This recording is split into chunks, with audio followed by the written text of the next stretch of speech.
morning, good afternoon, and good evening to all our Sip&Talkers out there, no matter what time zone you happen to be in right now. Welcome back to Sip&Talk. I'm Sunny, and Joe, I have a quick hypothetical question for you before we get started. Oh, boy. All right, lay it on me. Okay, so imagine you just spent months in Silicon Valley, and you wrote this beautiful, brand new open source software. Just a total masterpiece. Okay, tracking with you so far. I like to think I'm a pretty good coder. Right. So you put it out into the world, and suddenly you see this massive influx of new users connecting to your system. But here is the catch. There's always a catch. There's always a catch. These specific users, they live behind a super restrictive local area network firewall at home. Like, they cannot even access Google or YouTube. Wow, okay, that is incredibly restrictive. Exactly. Yet the second they connect to your open source network, they immediately start exploiting your protocols and they try to rewrite your core code.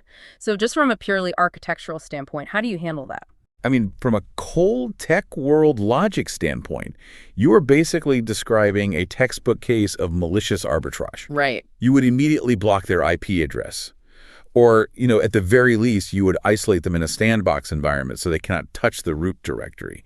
You definitely do not just grant them admin privileges and let them reformat your whole system. Boom. Exactly. You lock it down. But, Joe, here's the crazy part. What if I told you this exact scenario isn't just happening on computer screens? It is actually playing out right now across major Asian democracies. Wait, really? Like, in real life? In real life. Right. Over the past few days, the democratic bloc in Asia has been experiencing this collective, massive survival anxiety. I mean, just look at what happened a few days ago on June 3, 2026. Right, the South Korean local elections. It was a total administrative meltdown. Like, 14 polling stations in Seoul completely ran out of paper ballots, which sounds like a silly mistake, but it sparked these massive midnight protests. Citizens were literally out in the streets physically blocking ballot boxes. Oh, wow, just because of a paper shortage. Well, the fear was foreign interference with absentee voting. And then at the exact same time, over in Taiwan, crowds have been surrounding the legislature protesting this super controversial law. The citizenship timeline debate. Exactly. The opposition party is trying to ram through a change for Chinese spouses, cutting their wait time for a citizenship ID from 6 years down to 4 years. And that is causing chaos. Complete chaos. So what we are doing today on Sip&Talk is looking through the data and the international tactical analysis to decode this hidden crisis. Like, we really want to understand the underlying logic here. Right, because when you zoom out, the fundamental question we are unpacking today is this. Why are populations who have never even seen a real ballot in their authoritarian home countries fighting so aggressively to vote in other people's countries? Yes. And more importantly, will giving them that vote ultimately strip the local citizens of their own democratic rights? That is the million-dollar question. So let's jump right into it. Let's start with Taiwan, because it is the perfect case study of what happens when the actual legal firewall of citizenship gets tested. Yeah, let's look at the mechanics of that proposed legal change. So right now, the opposition party in Taiwan is pushing hard to shorten that timeline for Chinese spouses from 6 years to 4 years. And to be fair, the proponents are arguing this is just a basic human rights issue. Right. Their whole argument is framed around equality. They point out that foreign spouses from, say, Canada or Vietnam, they generally get their citizenship in 4 years. So making Chinese spouses wait 6 years is, in their eyes, discriminatory. Which, on the surface, if you just hear that, it sounds like a completely valid argument. It does sound fair. But when you actually dig into the legal frameworks, it feels totally different. It feels more like a dual-auth vulnerability, like a dual authentication glitch. A dual-auth vulnerability. I like that analogy. Explain that for the Sip&Talkers. Okay, so when a spouse from Canada wants to become a Taiwanese citizen, they are legally required to formally renounce their Canadian nationality, right? They hand over the passport. It proves single loyalty. Right, they sever that legal tie. Exactly. But because of the super unique cross-strait laws between Taiwan and China, Chinese spouses do not actually renounce their nationality in the same way. They only cancel their household registration, their hukou back in China. So they are legally untethered in Taiwan, but they still have this underlying legal bind to Beijing. Bingo. The back-end connection to the authoritarian server is still wide open. And that is not just some abstract legal theory. We have to remember China's 2026 national security and anti-espionage laws. Under those laws, every single Chinese citizen is legally obligated to assist in state intelligence work if the government asks them to. Theirs is no opt-out button. None at all. So if you give them voting rights faster without forcing them to fully sever those legal ties to their authoritarian homeland, analysts are warning that it essentially acts as an unisolated external interference source. It's like wiring an external command prompt straight into the democratic mainframe. Exactly. And, it is not just about the ballot box. There is a massive economic anxiety driving these protests in Taipei, too. It's the dependent relatives clause. Oh, right. The healthcare aspect. Break that down for us. So once these spouses acquire full citizenship, it opens up a legal pathway for their elderly parents to move to Taiwan. And Taiwan has an incredible, heavily subsidized national healthcare system. One of the best in the world, honestly. It really is. But bringing in a huge wave of dependent elderly relatives creates this massive financial and demographic dilution. The local taxpayers are already dealing with global inflation, right? They are stressed. Oh, absolutely. So it creates this intense survival anxiety. They are worried their local resources are just going to be drained. Exactly. It's a demographic dilution. Okay, so Taiwan is fighting this battle over direct voting rights and citizenship. But Joe, what I find super interesting in our data today is that you do not even need to give people the right to vote to hack a political system. Yeah, that brings us to Japan. Right. Because Japan is facing this incredible crisis where their democracy is being manipulated, and these actors do not even have national voting rights yet. It's a completely different tactic. Yeah. The data on Japan is staggering. By 2026, the number of Chinese immigrants living in Japan is basically hitting the 1 million mark. 1 million people, that is huge. It is. And a very significant chunk of this influx is wealthy individuals who are using these business manager visas.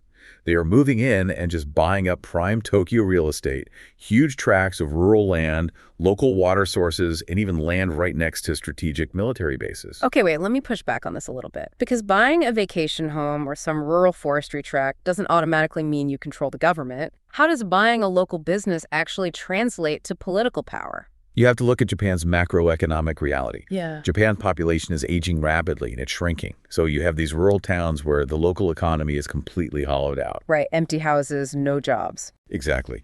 And in these towns, a local election for, say, a town council seat or a mayor, that might be decided by a margin of just a couple hundred votes. Wow, that is a tiny margin. So imagine a sudden flood of foreign capital comes into one of these struggling towns. Under that business manager visa, they aren't just chilling in a vacation home. They establish companies, they buy up local infrastructure, they become the main employers. Oh, I see where this is going. Right. They essentially become the economic lifeblood of the municipality. And by controlling the local economy, foreign capital gains immense leverage over the local politicians. Because the mayor literally cannot afford to make them mad. Exactly. The politicians become totally reliant on that foreign money to keep the town's lights on. So they definitely aren't going to enact policies that upset the investors, or, by extension, Beijing. That is wild. The analysts call that a silent invasion, right? The silent invasion, yeah.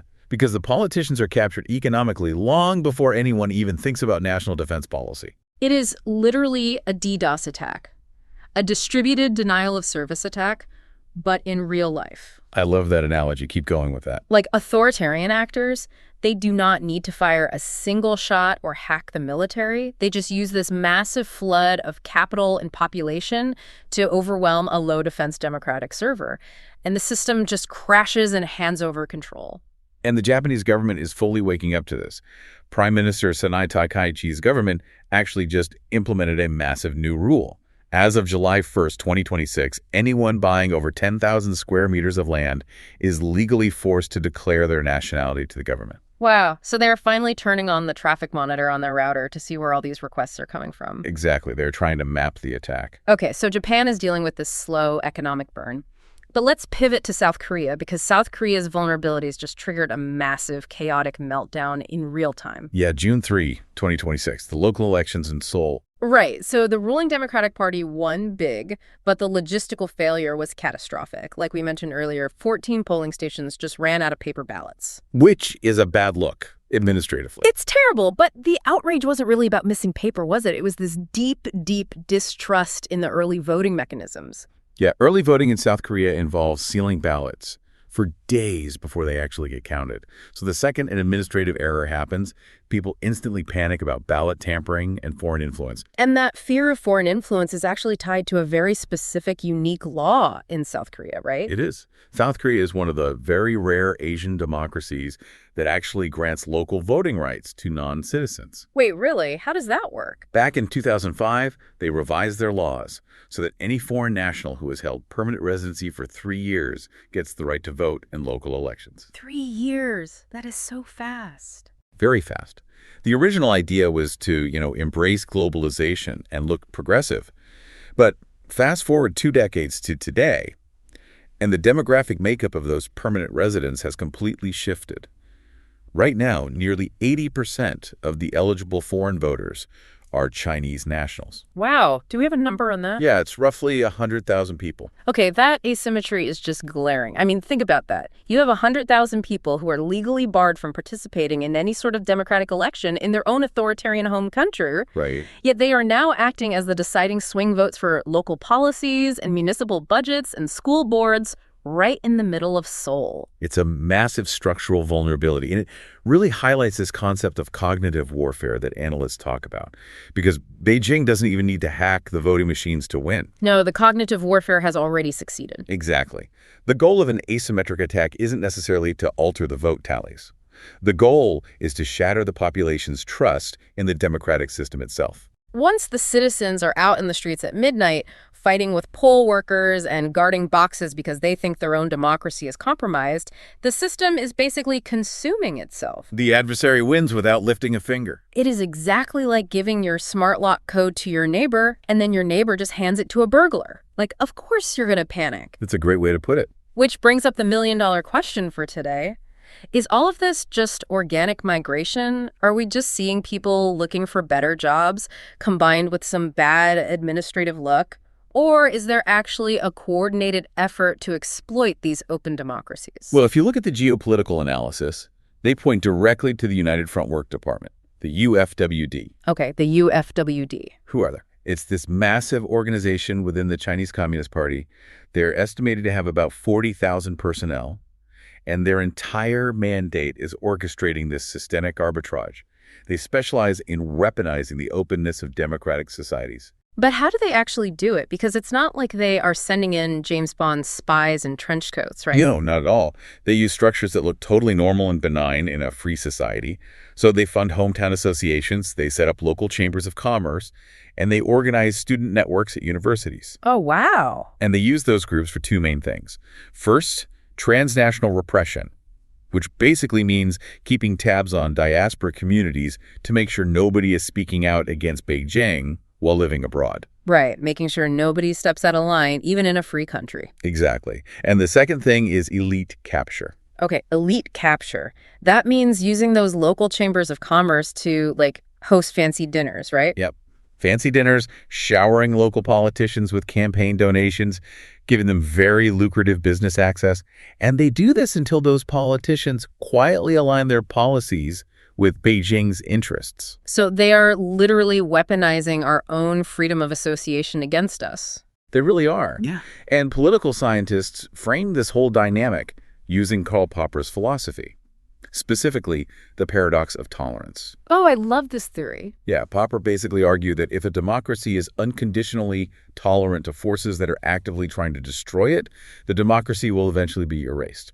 Okay, but I want to challenge this, Joe, because this is where the debate gets super uncomfortable for people. Let's hear it.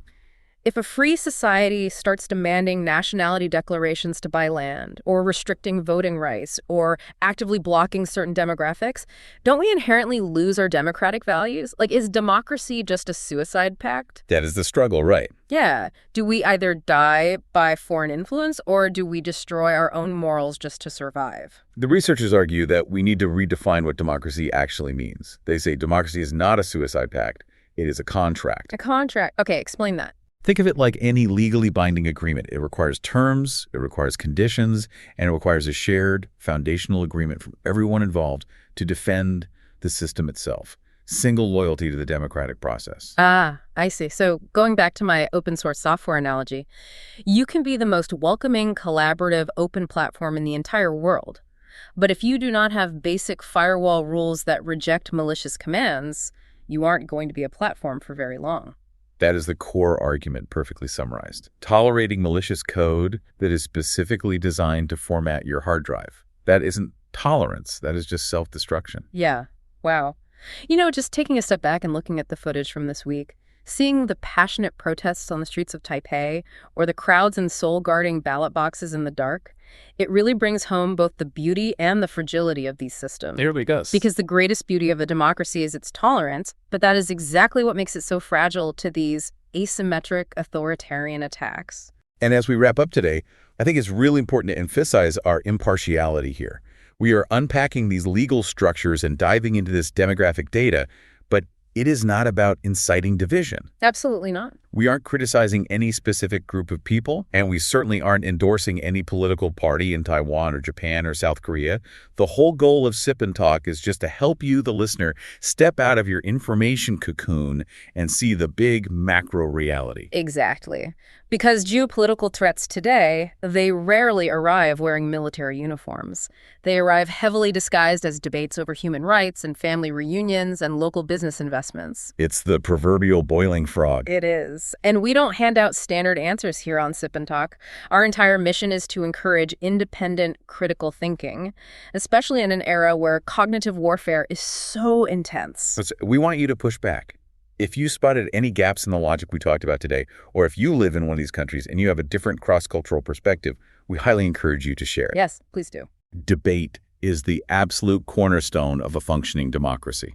So true. Let us know what you think. Drop your thoughts in the comments or shoot us an email. And if you enjoyed jumping into the data with us, please remember to subscribe to the Sip and Talk podcast. Definitely subscribe. Oh, and before we go, a quick shout out to our old friend Mickey. His YouTube channel, Mickey to Life, just dropped a brand new travel vlog, and it is super fun. So definitely go check that out. Yeah, go give Mickey some love. Thanks so much for tuning in, everyone. Keep thinking critically, and we will catch you on the next one. Bye-bye. See ya.